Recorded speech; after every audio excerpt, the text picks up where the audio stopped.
Hi, I'm Dr. Adam Perlman.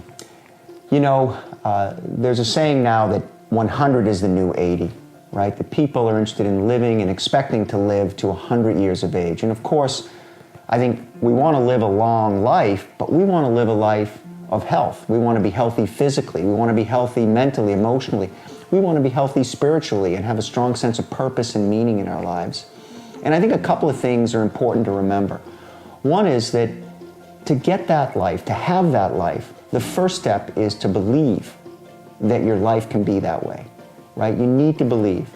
And if you can believe that, then you can begin to plan for that healthy life one day at a time. There's no guarantees how long we're going to live. For some people, they've already developed certain conditions. Others are concerned about preventing the development of conditions in the future. But whether you have diabetes or heart disease, or are overweight, or you're concerned about developing those conditions, it's never too late.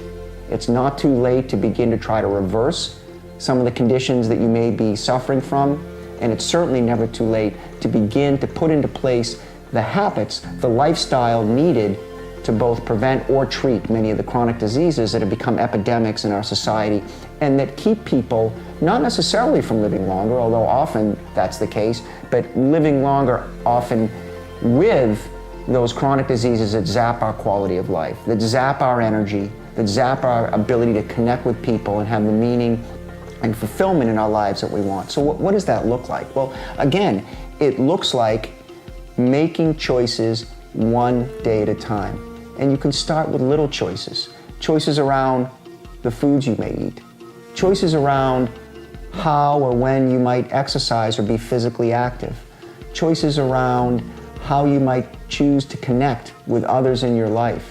When you look at some of the research on longevity and you look at, let's say, the research around the blue zones, these areas in the world where people tend to live the longest, there's some commonalities there. They don't necessarily go to gyms. They don't use a lot of medications. What they do in general is eat a healthy diet. Sometimes there's a little more meat than others, but it's typically vegetable-based, fresh vegetables and fruit. They remain physically active throughout their entire lives, and they connect on a regular basis with their community and their loved ones. Often mealtime is a time for connection with others, and they also have a sense of purpose in their lives that they maintain throughout their lives. That purpose often revolves not only around their work at that phase of their lives, but their family and family life. So this idea of relationships and social connection is so critical to having the life that we want for ourselves.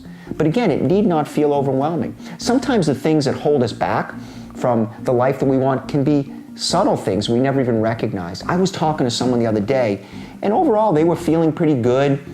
Really, they were exercising and they were eating well and felt well mentally. The one issue they were having was a lot of stomach upset, and they couldn't quite figure it out, and they had spoken to their physician, and after talking it through, it turned out one of the habits they had was chewing a lot of gum.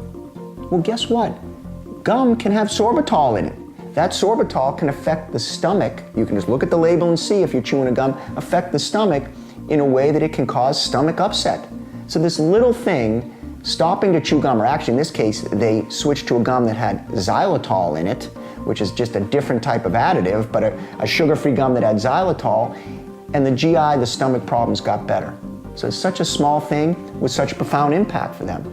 So again, we don't have to think in terms of what kind of overwhelming life shift do I need to make, but what are some small, new, or evolved habits I can make that can begin to make sure the trajectory of my life is heading the direction that I want it to head. And the quality of my life is what I want it to be today, and also that I'm doing what I need to assure the quality of my life will be what I want it to be tomorrow.